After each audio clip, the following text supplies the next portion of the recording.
class members, and then our headliner. Ladies and gentlemen, welcome Kimberly Kukich. Let her hear it, Kimberly.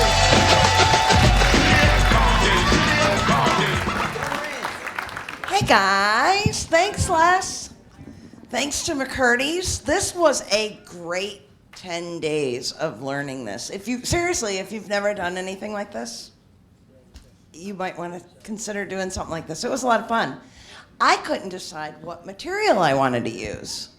So I'm more of a storyteller. So I am going to tell you about my aviation career.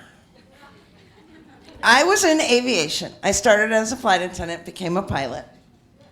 But the best part was being the flight attendant, right out of flight attendant training.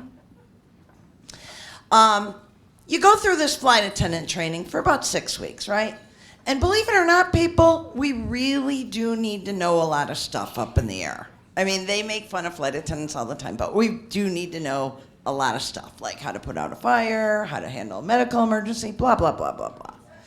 So the one thing they don't prepare you for is what the names that you will hear out of the pilots. They call you, when they need coffee, they got that little, if you're ever on a plane, you'll see them, they pick up the phone and they're talking. Well, they're talking to the cockpit. So when a pilot calls you, they'll call you and you'll hear, "Hey, Sky Wench, can you get me some coffee?" We're not politically correct in the airlines, people.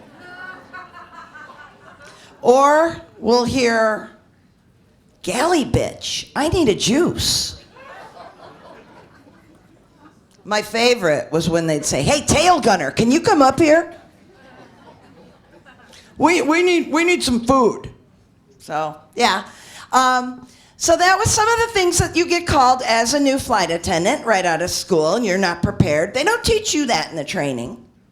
The other thing they don't teach you is when you get out of flight attendant training, they're going to say, you get on board the aircraft, and they're going to say, "Hey, we need some air samples." I'm like, "Air samples?" "Yeah, before we get to the next destination, you need to go around the aircraft and collect some air samples from the passenger vents up above." So I'm like, "Okay, yeah, we need 3 of them."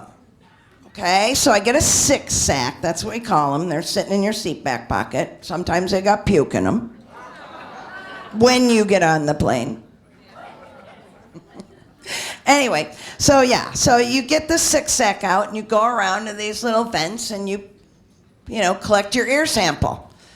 So I'm supposed to hand these in, right, to the gate agents when we get to our outstation.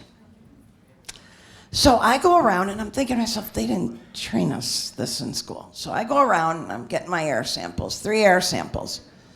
So we get off the aircraft and I've got 5 gate agents lined up and they're already laughing as they see me coming with my 3 little air samples.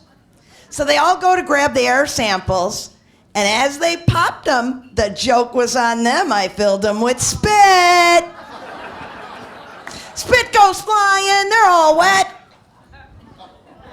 One time worked with flight attendant, my crew, one time I worked with the flight attendant that had a problem with the passenger. Passenger had a cat on board, and that's fine, under the seat back in front of you, in your little cage.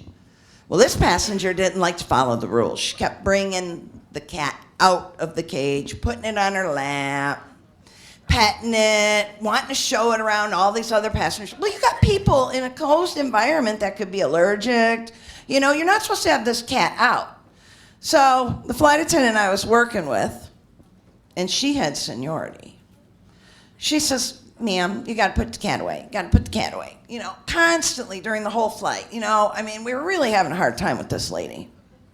Do we, and then it's a judgment call. Do you stop at a different destination because this woman's giving you a hard time? Then you got 156 passengers pissed off at you. Well, The flight attendant I was working with took the cat after like 10 times and threw the cat in the overhead bin.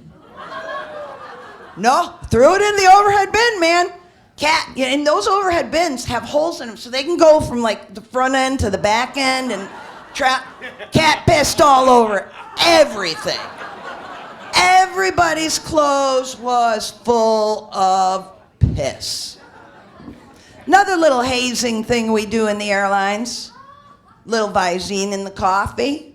I don't know if any of you ever heard of that trick, but you know, you got a captain that keeps calling you a tail gunner, you give him 2 drops of Visine and you let him see that porcelain potty all night.